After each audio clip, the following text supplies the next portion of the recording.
A little bit of a update here. That's the plate I had on the mill. Got it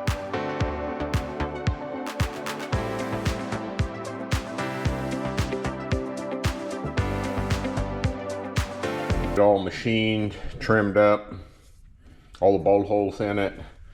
This is where the, grab it here, this is where the load cell is going to bolt, right here. And I'm working on the plate to bolt to the other part of the brake. We got our trigger wheel set up, roughed in. It's not going to be sticking out this far, but once we get some hose stuff hooked up, we'll figure out where we can trim it off at, and then mount the RPM sensor off a couple of bolts here, and maybe put a shield on it so nobody gets into it.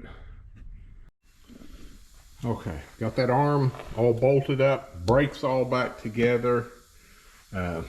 Everything seems to be okay, turns okay, all bolted up.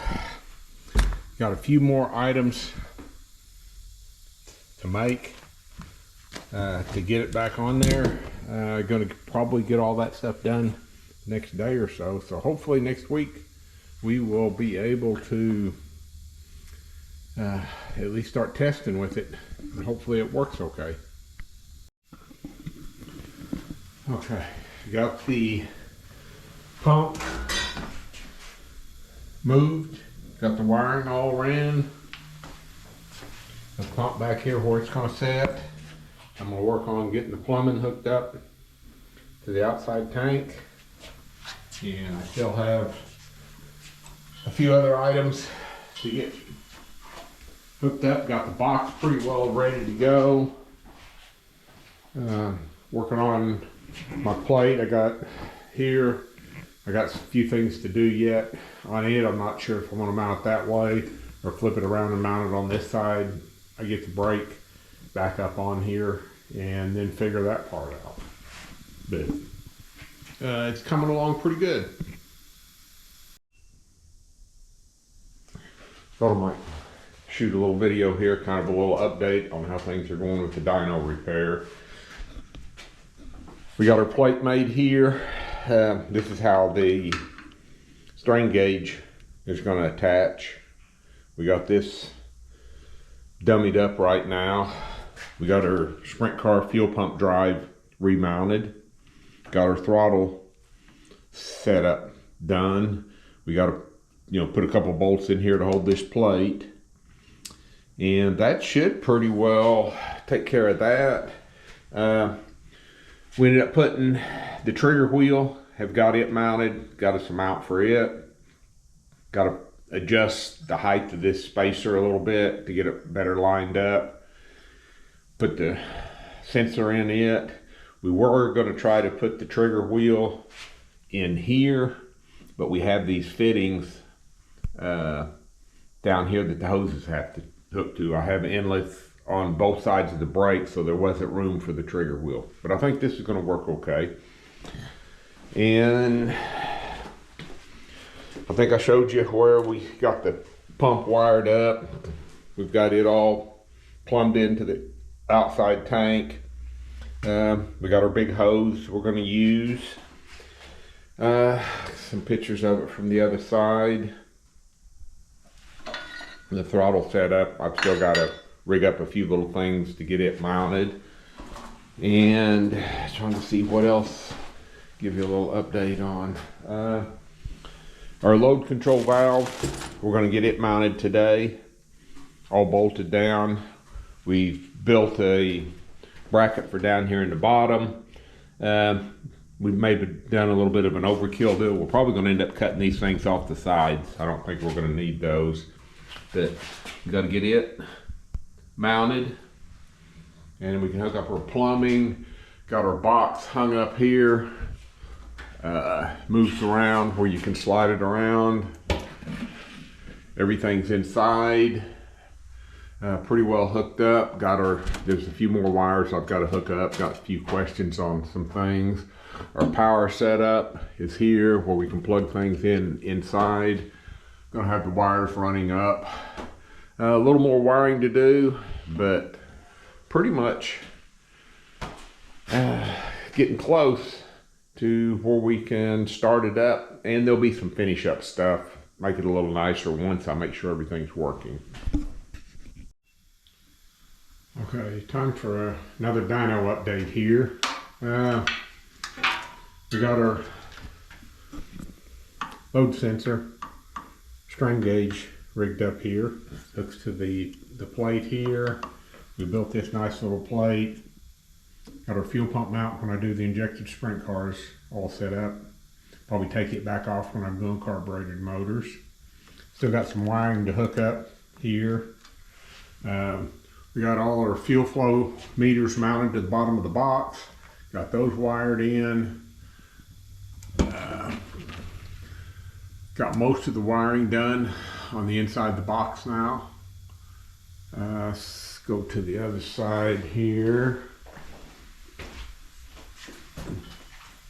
We got pressure gauge panel made and set up. One for vacuum, got an oil pressure, got an extra one here. Figure out what I'm going to do with it as far as use on it. It's a 100-pound sensor, so there's several things I can do with it. Got our ignition box mounted on this side.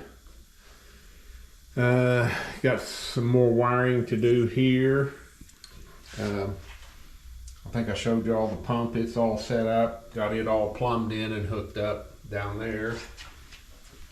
We got our trigger wheel all mounted, everything cut off and fitted like it should, spacer cut off and stuff.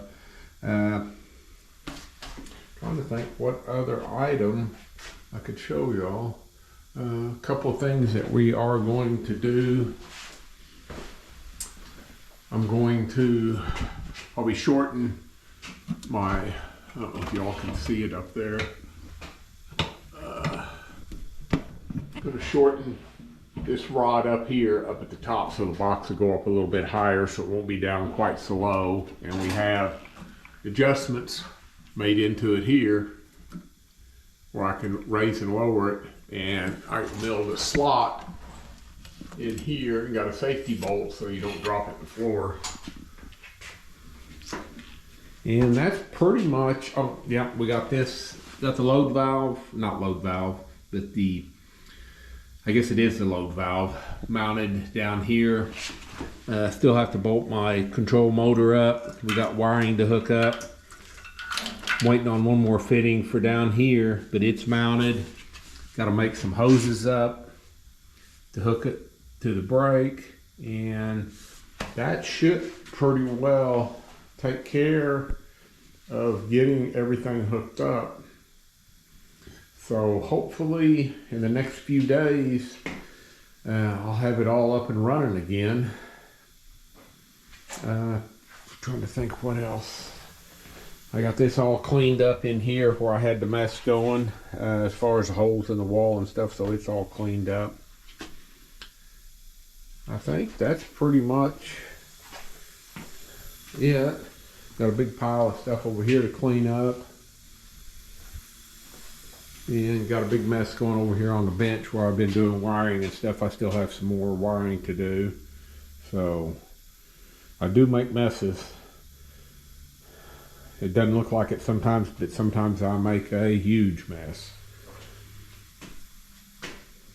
So I think we're going to be pretty good here. I think it's going to work out pretty nice.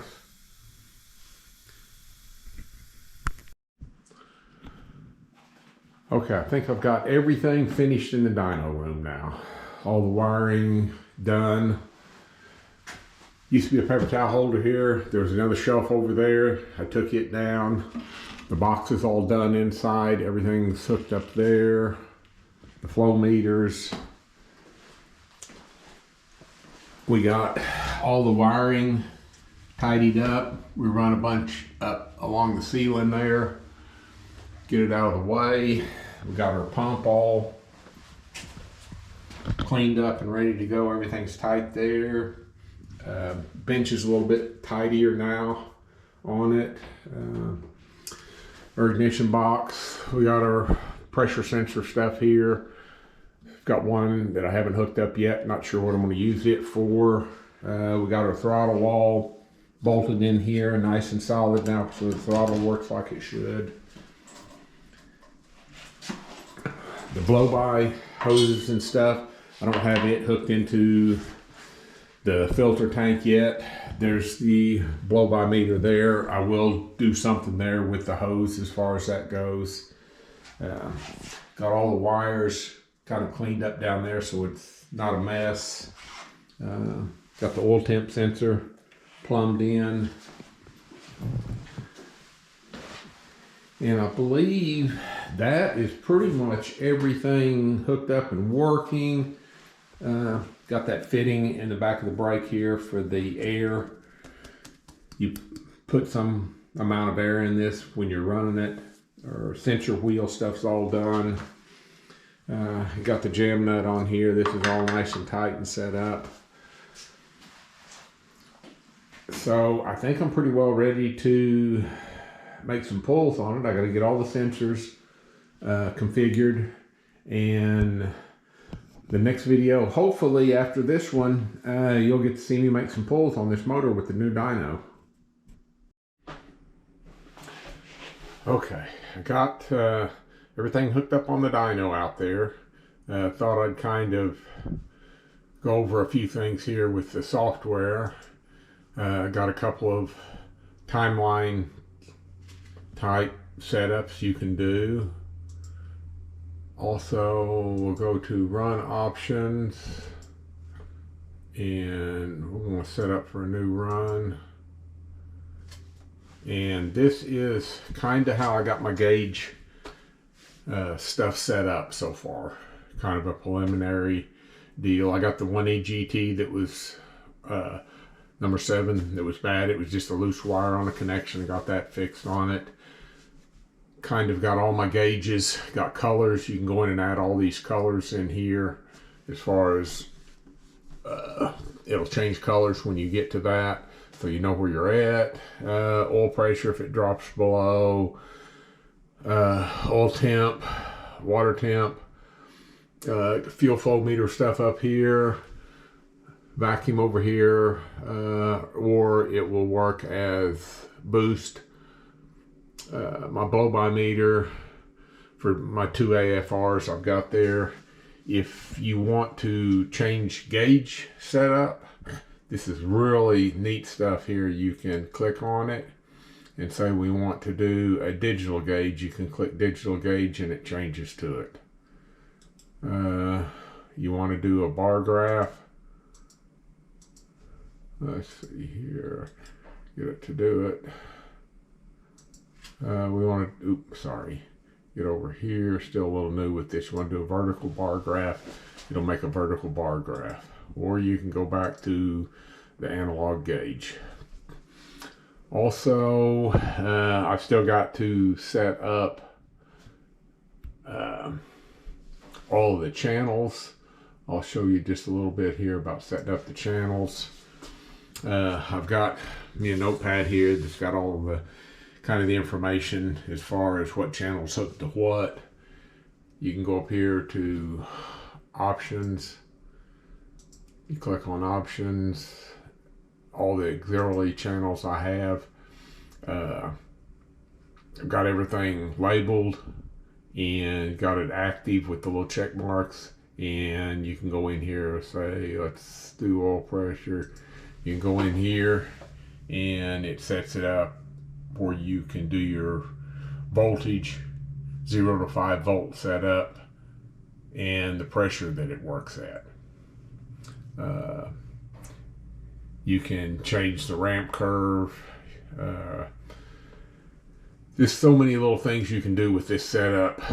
You can zero everything out over here. The thermocouples, you can do them in centigrade or Fahrenheit. Let's see what else we got here. We have some RPM frequency channels. You can use them for more than just RPM. I've got 2 set up for some flow meters, fuel flow meters. You can configure them in hours, minutes, seconds, however you want to do it. Sensor flow spec, I've got to get some of that stuff information. I'm gonna have to probably have a little help with some of that stuff. It's got a CAN boss setup where you can actually plug an ECU into it. It's got several. You go in, you can put your company logo all on it, which is nice. It's a very easy, useful setup, and just pull the dash back up here, and you know, its starter button. Everything seems to be working properly. I just got to go in and program all this stuff in, and I think it'll be ready to try to start a motor.